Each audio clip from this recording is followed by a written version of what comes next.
Please check out the Night Dreams Talk Radio website at www.nightdreamstalkradio.com. Also, if you want to keep our show free of advertising, just hit the donate button. Give a buck or two. Remember, all prior shows are always free to listen to. We at Night Dreams Talk Radio thank you for your support. Good evening or morning, depending on your time zone. From the Pacific to the Atlantic to you worldwide. Get yourself a cup of Java and find a comfy, easy chair. And get ready for Gary and his guest on Night Dreams Talk Radio After Dark. And now, here's Gary. And here I am. We're down to the wire, down to the last 30 minutes of the show. We have James Cushbaum, our guest, Kelly Eyer on. We're talking about cryptids, even a little bit about UFOs and all that stuff. Again, I want to apologize to all the truckers out there. I forgot to give a shout out tonight. I want to thank you guys for listening to the show, because without you, our show wouldn't be, well, going up on the ratings. It's crazy how the show was just went from 15 listeners to literally about 1 million listeners. With you guys, big part of it. I just want to say thank you from the bottom of my heart. Well, Kelly, James, we're back. Yeah. Well, do you have a couple questions for Kelly? Yeah, I got a couple questions. Kelly, you ever been out in the Triangle doing any fishing or just boating or anything? No, I actually haven't. Not yet, no.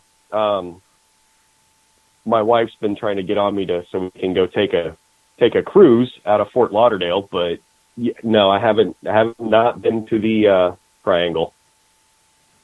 And have you ever been out into the Everglades or anywhere out in there where the skunk ape's been sighted, or any of the panthers?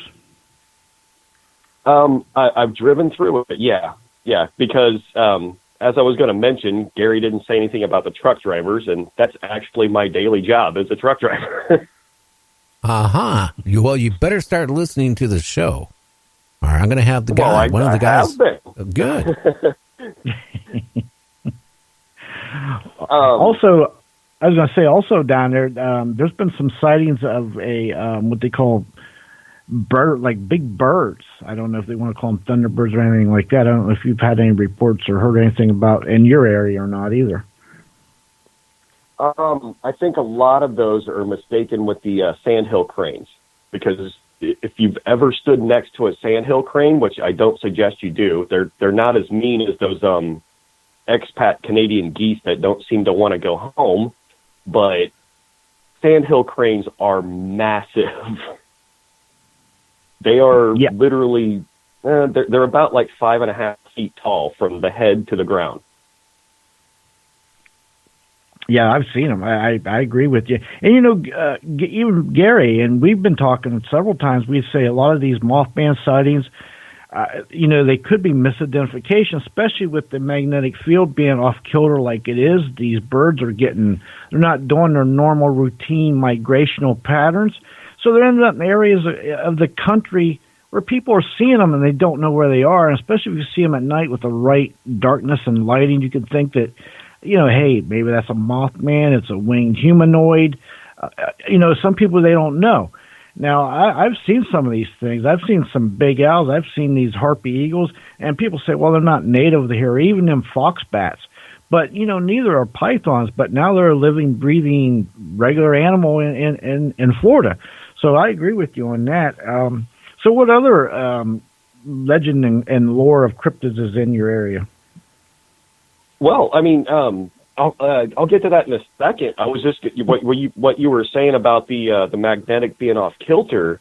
Normally, bald eagles roost in, you know, they hang out in farther up north. But back in December, we got a lot of turkey vultures down here in Florida, and they're massive birds. But I was standing out in the driveway talking to a neighbor, and I was kind of looking up, and I was like, oh, vultures are circling, and they started getting lower, and this was early December. Lots of bald eagles. Oh, wow. And I'm like, okay, that's a little weird, but Florida really doesn't have much when it comes to cryptids other than like the skunk ape, or, I mean, a lot of it is explainable, like the panther or the monkeys, as I was talking about earlier, or, you know, pythons coming up through the toilets to bite a guy in his, you know, unmentionables, which that's, I couldn't, I honestly could not say that without my eye not twitching. Yeah. But or something else. like I was saying, a lot of these animals that are like not indigenous to Florida that people are seeing and misidentifying them as is like a lot of people are buying exotic animals and then they find out that they can't handle them, so they just let them go. Yeah, and you know, They another figure thing that Florida's has caused got a the lot of correct these climate, problems is, and they can just, like, a python will be fine. well, the hurricanes too have released a lot of these exotic animals and snakes and other things. You know, another misidentification is the manatees down there. A lot of people, because they get nicked up by boats and they kind of get deformed. A lot of people have been seeing those and are like, oh, there's one of them sea moths, or there's another Nessie over here. Have you heard those kind of things also? Right. Yeah, I agree. Oh, I mean, okay. and I'll be honest with you, I've actually never seen a manatee outside of, like, you know, a zoo. you hardly ever, like, unless you go over to the Gulf Coast of Florida, you don't really see the manatees all that much. Oh, wow. I used to see them all the time. I'm near the St. Johns River, and it's there's a lot of, like, commercial and, you know, obviously fun traffic just going up and down the river, so they kind of stick to the backwaters, and then they want to be in, like, cleaner water, so the cleaner water is actually over on the west coast of Florida. Now, are you near the St. Augustine area? Yes. I'm about 10 minutes from the original settlement of St. Augustine.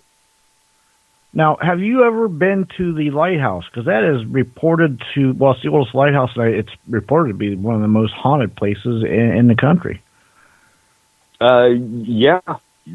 Actually, that whole area, the lighthouse itself was, like, on the first run of, I guess you would call it the Ghost Hunters episode, and they actually got, like, a pretty good shadow figure poking its head over the railing from where you walk up all the way to the top of the lighthouse.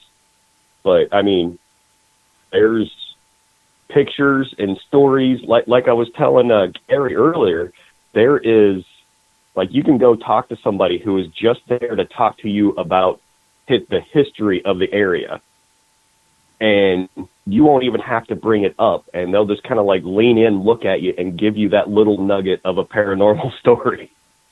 And it's every single time. Like, they could be just walking around showing you buildings, and they'll just bring up, like, so this place has this story, this place has this story. I'm like, I didn't even ask for this. This is awesome. Yeah.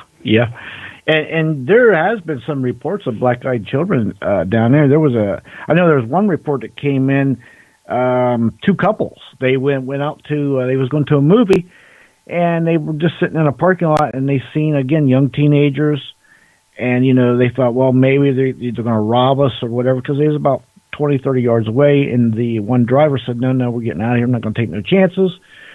And his girlfriend said, well, he just hollered your name. And, you know, the driver, her boyfriend, said, that's impossible. I don't know these people, you know. So anyway, they drive, and they're driving by him to get out. And as he looked over at them, he seen their eyes. And again, they were all black. He wishes he hadn't looked over and seen their eyes. So he mentions it to his girlfriend on the way to the movies. And she says, oh, no, they just had sunglasses on. They all have, you know, it's nighttime. And he says, okay, whatever. He didn't think nothing of it. So they're going to the movies. So now they're at the movies, you know, these two couples. So they're sitting there, at the movies, and who, lo and behold, they look over, and the movies they went to was like 8-10 miles away, and these young teens, they were kind of younger than 16. They weren't driving. They didn't have a car anyway. So, but here they are at these movies, right where they were, and how they know they was going to be there, and why are they there? So now they're really shook up. So. And then toward the end, they kind of said this. It says, as I looked at the 4 teenagers leaning against the wall, I couldn't help but thinking of the Kiefer Sutherland movie, The Vampire Gang, and the old movie Lost Boys. And it freaked them out, and they ran out of the movie theater, and, they put the pedal to the metal. I sure would have. Yeah. Isn't that a scary, that's a true report, and again, the girlfriend was trying to blow it off, but the boyfriend knew what he saw. But the real clincher was they're at the movies. They happened to look over. Now, how they know to go to that movie? And there they were. It was like they were following them. It was almost like that movie, the vampire movie. They were like seeking them out. They were like their prey.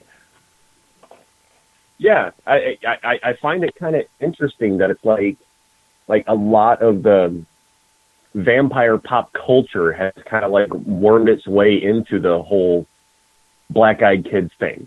Like,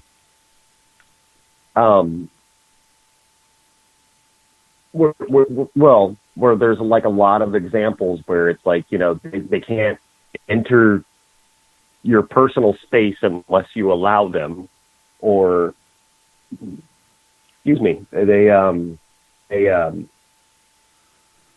I mean, like I said, there's no real stories of anybody actually inviting them in or doing anything, so we have no idea what's going to happen after the fact, but, excuse me, but, I mean, that's really why I'm finding this interesting, is because there's like a lot of stories where you can like add in option A. Okay, they can't come in, and they've got these black eyes, or you can sit there and say, oh well, they're the Chum Black, and that one I really, really find amusing. I mean, they could be, but it's possible. Well, in my book, anything is possible. It's just, is it probable? Well, most of these reports of black